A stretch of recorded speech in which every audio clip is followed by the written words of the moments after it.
السلام علیکم۔ تاریخ کا ایک المیہ یہ بھی ہوتا ہے کہ اکثر حقائق کو مسخ کر کے اپنی مرضی کی تاریخ لکھی اور لکھوائی جاتی ہے۔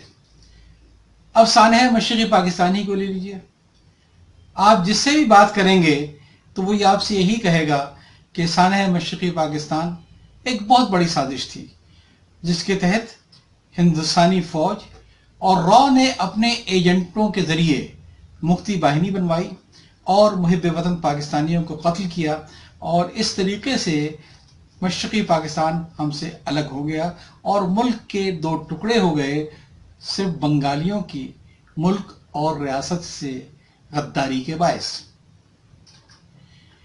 ہم لوگ یہ بات سننے کو تیار ہی نہیں ہوتے کہ پاکستان بننے کے ساتھ ہی ہم نے بنگالیوں کے ساتھ کتنا حقارت آمیز رویہ اپنائے رکھا۔ زبان کے مسئلے پر بنگالیوں کو مطالبہ صرف اتنا تھا کہ اردو کے ساتھ بنگالی کو بھی قومی زبان کا درجہ دیا جائے، مگر ہم نے ان کی سوچ کو غداری کا نام دیا، جس کا نتیجہ یہ نکلا کہ پاکستان بننے کے صرف 7 سال کے بعد ہی بنگال نے اپنا فیصلہ سنا دیا تھا۔ جب 1954 کے انتخابات میں پاکستان کی خالق جماعت یعنی مسلم لیگ کو بدترین شکست کا سامنا کرنا پڑا اور اس کا مخالف اتحاد یعنی جگتو فرنٹ مشرقی بنگال کی 273 نشستوں میں سے 251 نشستیں جیتنے میں کامیاب ہو گیا، یعنی بنگال کے عوام نے مسلم لیگ کی قیادت پر مکمل طریقے سے اپنے عدم اعتماد کا اظہار کر دیا تھا۔ دیکھا جائے تو بار بار بنگالیوں کو دوسرے درجے کا شہری ہونے کا ہم لوگ احساس دلاتے رہے، ہم نے انہیں مجبور کیا کہ وہ اپنا ملک الگ کر لیں۔ یہ باتیں مجھے اس لیے یاد آ رہی ہیں کہ آج شاہ میر فاروقی اکیڈمی کی لائبریری میں موجود جو کتاب میں نے تعارف کے لیے اور انتخاب کے لیے منتخب کی ہے، اس کا نام ہے جیون ایک کہانی۔ یہ علی احمد صاحب کی یادداشتوں پر مشتمل ہے، جو ایک صحافی بھی تھے اور بی بی سی اردو سے وابستہ ایک ممتاز براڈ کاسٹر بھی تھے۔ اگر کسی کو پاکستان کی سیاسی تاریخ سمجھنی ہو تو اس کتاب کا مطالعہ لازمی ہے، تاکہ اسے معلوم ہو سکے کہ سچ کیا تھا۔